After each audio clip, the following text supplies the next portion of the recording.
In the world of design, we forget why users are important. We also get allured with the technology and the AI which is coming in order to create more user interface and different kind of an experience. But we are really not talking about what the user really needs. In every discussion of a design problem, people tend to ignore this topic because we keep human as a last priority. It is actually a human-centric design which integrates the technology, cost, business viability, everything, not the other way around.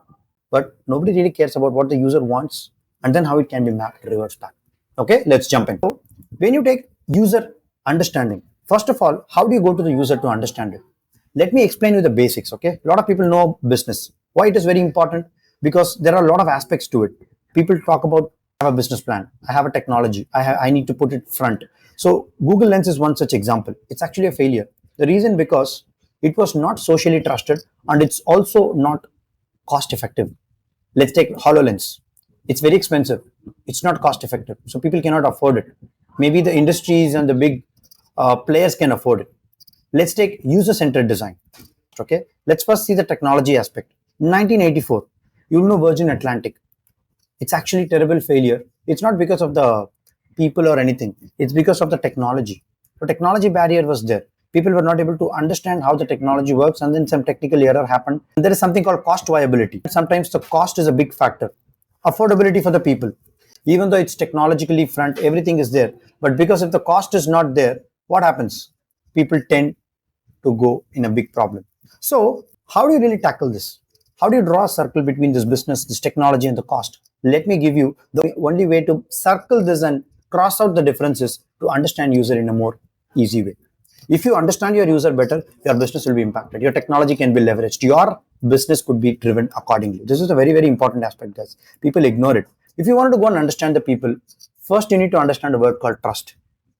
You need to be very clear on building that initial trust with the people. Then only you can go and understand the data behind why they're people, why they are requiring, what they are requiring, how you can help them, what are the real needs. Okay, you can do it in multiple ways. You can observe their daily activities. You can have a diary or a scrapbook to note it down what they're giving, and then you can ask questions to them.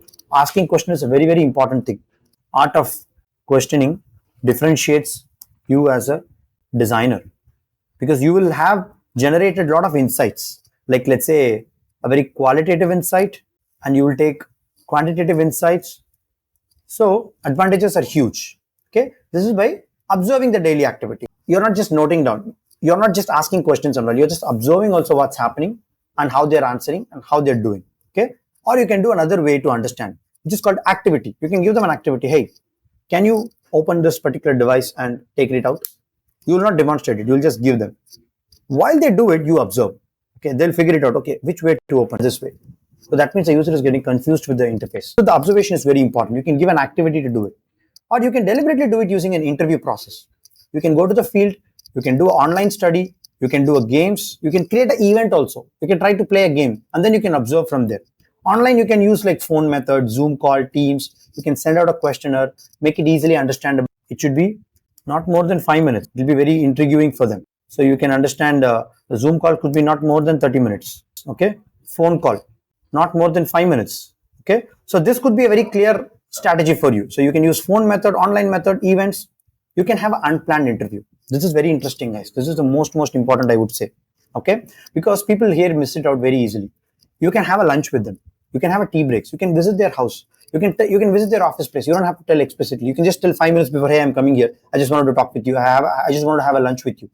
You can bring a very kind of a casual discussion that will give out a lot of insights in you. What people say and what people do is very different.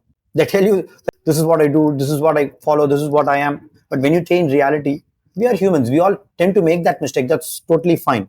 Okay. You can watch in their tea breaks. You can visit their house. You may be thinking this is the only way to understand the people. No, unplanned interviews are more interesting. Okay. You can dive deep upon qualitative insights. It depends upon the questions you ask. You can do it in teamwork. So there are multiple ways to do it. Okay. If you're doing a medical product design, you can have a group of nurses to ask a particular interview or conduct some questions and everything. You can have an individual discussion also with the doctor. Both of this can have you derive qualitative insights from your research. You can confirm it by doing secondary research. It's not like you're observing people, you're giving some activity and taking it out. It's also confirming with the statistics, data. You can cross-check with online sources. You can do a benchmarking analysis. You can understand comparative analysis. It's not benchmarking. Benchmarking is different. You do it with competitor and other thing. But comparative is like, let's say if you're doing 10 people research, 7, 8 people are answering one same answer. 3 people are answering different. What does that make you them? What does that answer? What they gave is a very different thing. So how do I take that insight and drive this project? Or is it ignorable? Sometimes it will be very irrelevant also. You can ignore. Maybe the way in which you ask the question may be different. Maybe the person understanding would be different. Maybe he is not in your target market. So that's why it's very important to compare that insight inside your research itself. Okay, this will lead to the further. You can use very trustable websites like, let's say, UNICEF, like, let's say, National Informatics Center. All these are trusted websites where you can take all this information from them and take the data, take the research, take the insight, because these people have a real-time data put in their websites. Okay, and you can use scientific journals, like you can use Science Direct, you can use Springer, you can use something like Cambridge Papers, you can use Harvard Business Review. So research journals and other things will be there with you every time. You can take it out from the insight from there. Okay, you're inferring the insight of the people and also the secondary research, and then you're understanding this is what my user exactly needs, and you can get it. Okay, the last important thing is buying data. This is most interesting, guys. These people have did extensive research. McKinsey, Accenture, Forrester, Naukri. These people really keep a lot of data. You can pay them and get some data for your research. That's also a great way to get it, because everything can't be available in online, Google, ChatGPT, and YouTube. Certain data are with the confidentiality of the industries. You can buy them. Let me tell you, Naukri gets all of the information and the job related information from us, right? We create an account in Naukri. They make their revenues 80 to 85% by selling this data to the recruiters.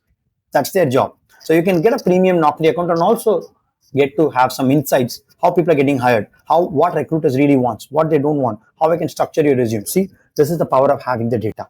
So data is new oil. We all know that.